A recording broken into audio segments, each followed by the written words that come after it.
ओम नमः शिवाय। हर हर महादेव। आज हम सुनेंगे सावन मास महात्म्य के 7वें अध्याय की कथा। इस अध्याय में मंगला गौरी व्रत का महात्म्य और व्रत की कथा का वर्णन किया गया है। तो चलिए सुनते हैं अध्याय 7 का महात्म्य। ईश्वर बोले, हे सनत कुमार, अब मैं अत्युत्तम भौम व्रत का वर्णन करूंगा, जिसके अनुष्ठान करने मात्र से वैधव्य नहीं होता है। विवाह होने के पश्चात 5 वर्षों तक यह व्रत करना चाहिए। इसका नाम मंगला गौरी व्रत है। यह पापों का नाश करने वाला विवाह के पश्चात प्रथम श्रावण शुक्ल पक्ष में पहले मंगलवार को यह व्रत आरंभ करना चाहिए। केले के खम्भों से सुशोभित एक पुष्प मंडल बनाना चाहिए और उसे अनेक प्रकार के फलों तथा रेशमी वस्त्रों से सजाना चाहिए। उस मंडप में अपने सामर्थ्य के अनुसार देवी की स्वर्णमयी अथवा अन्य धातु की बनी प्रतिमा स्थापित करनी चाहिए। उस प्रतिमा को 16 उपचारों से, 16 दुर्वा दलों से, 16 चावलों से तथा 16 चने के दालों से मंगला गौरी नामक देवी की पूजा करनी चाहिए और 16 बत्तियों से 16 दीपक जलाने चाहिए। दही तथा भात का नैवेद्य भक्तिपूर्वक अर्पित करना चाहिए। देवी के पास ही पत्थर का सील तथा लोढ़ा स्थापित करना चाहिए। 5 वर्ष तक इस प्रकार करने के पश्चात उद्यापन करना चाहिए। माता को वायन प्रदान करना चाहिए, जिसकी विधि आप सुनिए। अपने सामर्थ्य के अनुसार एक पल प्रमाण स्वर्ण की अथवा उसके आधे प्रमाण की अथवा उससे भी आधे प्रमाण की मंगला गौरी की प्रतिमा निर्मित करानी चाहिए। अपनी शक्ति के अनुसार स्वर्ण आदि के बने पूरित पात्र पर वस्त्र तथा रमणीय कंचुकी रखकर उन दोनों के ऊपर देवी की प्रतिमा स्थापित करनी चाहिए। पास में चांदी से निर्मित सिल तथा लोढ़ा रखकर माता को वायन प्रदान करना चाहिए। इसके बाद 16 सुवासिनियों को प्रयत्न पूर्वक भोजन कराना चाहिए। हे विप्र, इस विधि से व्रत करने पर 7 जन्मों तक सौभाग्य बना रहता है और पुत्र पौत्र आदि के साथ संपदा विद्यमान रहती है। सनत कुमार बोले, सर्वप्रथम इस व्रत को किसने किया था और किसको इसका फल प्राप्त हुआ? हे शंभु, जिस तरह से मुझे इसके प्रति निष्ठा हो जाए, कृपा करके वैसा ही बताइए। ईश्वर बोले, हे सनत कुमार, पूर्व काल में कुरु देश में श्रुतकीर्ति नामक एक विद्वान कीर्तिशाली शत्रुओं का नाश करने वाला 64 कलाओं का ज्ञाता तथा धनुर्विद्या में कुशल राजा हुआ था। पुत्र के अतिरिक्त अन्य सभी शुभ चीजें उस राजा के पास थीं, अतः वह राजा संतान विषय से अत्यंत चिंतित हुआ और ध्यानपूर्वक देवी की आराधना करने लगा। तब उसकी कठोर तपस्या से प्रसन्न होकर देवी ने उसे यह वचन बोले, हे सुब्रत, वर मांगो। श्रुतकीर्ति बोला, हे देवी, यदि आप मुझ पर प्रसन्न हैं तो मुझे सुंदर पुत्र दीजिए। हे देवी, आपकी कृपा से अन्य किसी भी वस्तु का अभाव नहीं है। उसका यह वचन सुनकर पवित्र मुस्कान वाली देवी ने कहा, हे राजन, तुमने अत्यंत दुर्लभ वर मांगा है, फिर भी कृपा वश मैं तुम्हें यह अवश्य दूंगी। किंतु हे राजेंद्र, सुनिए, यदि परम गुणी पुत्र चाहते हो तो वह केवल 16 वर्ष तक जीवित रहेगा, और यदि रूप तथा विद्या से विहीन पुत्र चाहते हो तो वह दीर्घायु होगा। देवी का यह वचन सुनकर राजा चिंतित हो उठा और पुनः अपनी पत्नी से परामर्श करके उसने गुणवान तथा सभी शुभ लक्षणों से संपन्न 16 वर्ष की आयु वाला पुत्र मांगा। तब देवी ने भक्ति संपन्न राजा से कहा, हे नंदन, मेरे मंदिर के द्वार पर आम का एक वृक्ष है, उसका एक फल लाकर मेरी आज्ञा से अपनी भार्या को उसे भक्षण करने हेतु प्रदान करो, जिससे वह शीघ्र ही गर्भ धारण करेगी, इसमें संदेह नहीं है। प्रसन्न होकर राजा ने वैसा ही किया और उसकी धर्म पत्नी ने गर्भ धारण कर लिया। 10वें महीने में उसने देवतुल्य सुंदर पुत्र को जन्म दिया। तब हर्ष तथा शोक से युक्त राजा ने बालक का जात कर्म आदि संस्कार किया और शिव का स्मरण करते हुए उसका नाम चिरायु रखा। इसके बाद पुत्र के 16 वर्ष होने पर पत्नी सहित राजा चिंता में पड़ गए और वे विचार करने लगे कि यह पुत्र बड़े कष्ट से प्राप्त हुआ है और मैं इसकी दुखद मृत्यु अपने ही सामने कैसे देख सकूंगा। ऐसा विचार करके राजा ने पुत्र को उसके मामा के साथ काशी भेज दिया। प्रस्थान के समय राजा की पत्नी ने अपने भाई से कहा कि हे कार्कपीटक का वेश धारण करके आप मेरे पुत्र को काशी ले जाइए। मैंने भगवान मृत्युंजय से पूर्व में पुत्र के लिए प्रार्थना की थी और कहा था कि हे विश्वेश्वर, आप जगतपति की यात्रा के लिए मैं उस पुत्र को अवश्य भेजूंगी, अतः आप मेरे पुत्र को आज ही ले जाइए और सावधानी पूर्वक इसकी रक्षा कीजिएगा। अपनी बहन की बात सुनकर भांजे के साथ वह चल पड़ा। कई दिनों तक चलते चलते वह आनंद नामक नगर पहुंचा। वहाँ सभी प्रकार की समृद्धियों से संपन्न वीरसेन नाम का राजा रहता था। उस राजा की एक सर्वलक्षण संपन्न युवावस्था प्राप्त मनोहर तथा रूप लावण्यमयी मंगला गौरी नामक कन्या थी। सभी उपनामों को तुच्छ करके सौंदर्य अभिवृद्धि को प्राप्त कर वह कन्या किसी समय सखियों के साथ नगर के उपवन में क्रीड़ा करने के लिए गई हुई थी। उसी समय वह चिरायु तथा उसका मामा वे दोनों भी वहां पहुंच गए और उन कन्याओं को देखने की लालसा से वहीं विश्राम करने लगे। इसी बीच विनोद पूर्वक क्रीड़ा करती हुई उन कन्याओं में से किसी एक ने कुपित होकर राजकुमारी को रांडा यह कुवचन कह दिया।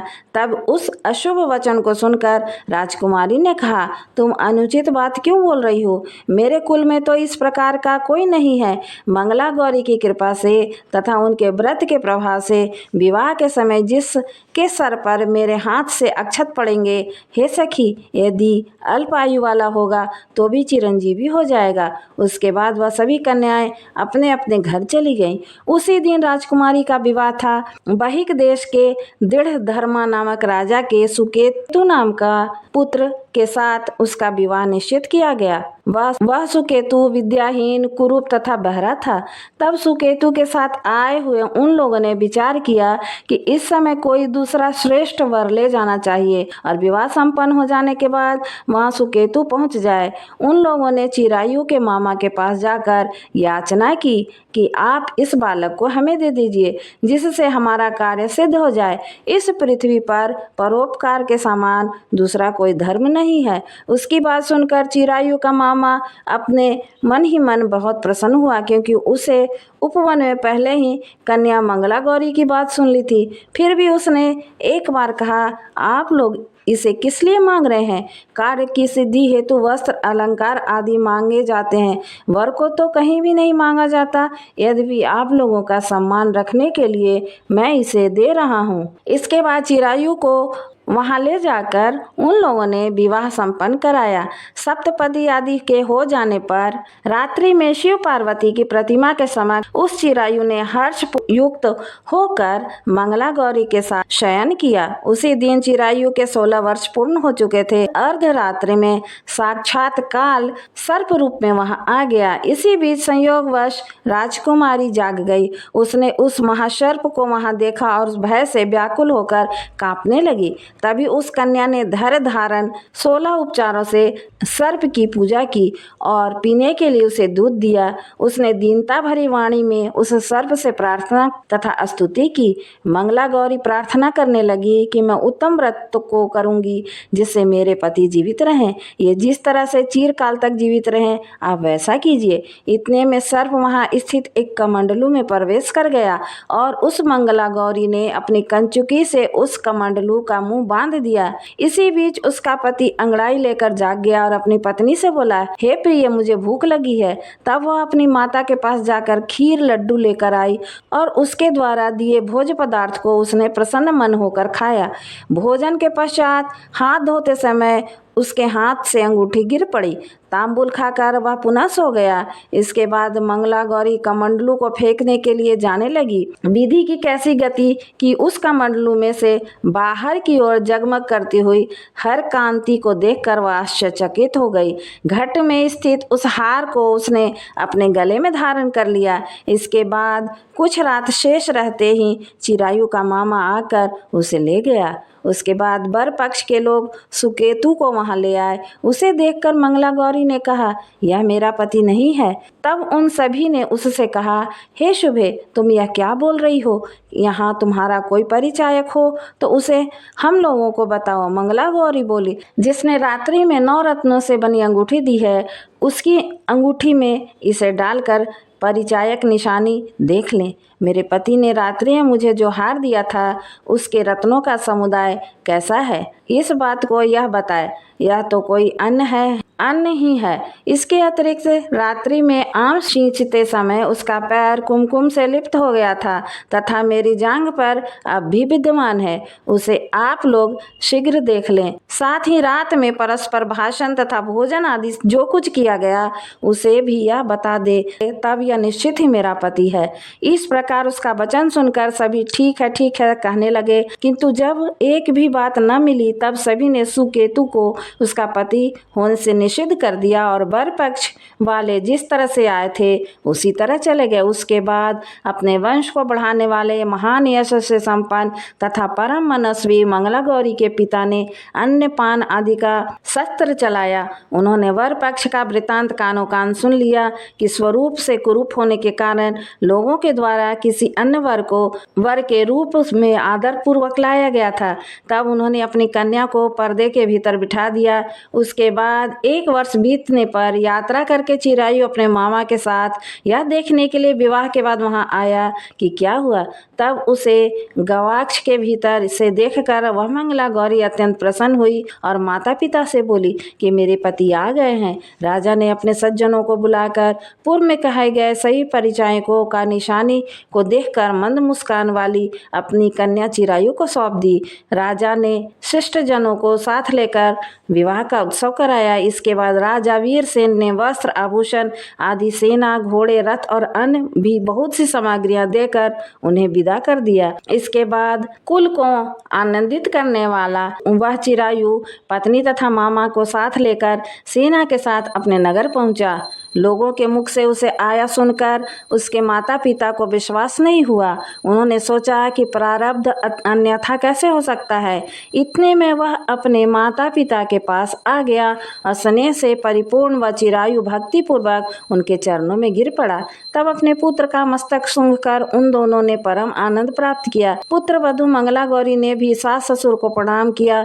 तब सास उसे अपनी गोद में बिठाकर शीघ्रता पूर्वक पूछने लगी, हे महामुने। तब पुत्र वधू ने भी मंगला गौरी के उत्तम व्रत महात्म तथा जो भी घटित हुआ था वह सब वृतांत बताया। हे सनत कुमार, मैंने आपसे इस मंगला गौरी व्रत का वर्णन कर दिया है। जो कोई भी इसका श्रवण करता है अथवा जो इसे कहता है उसके सभी मनोरथ पूर्ण हो जाते हैं, इसमें संदेह नहीं है।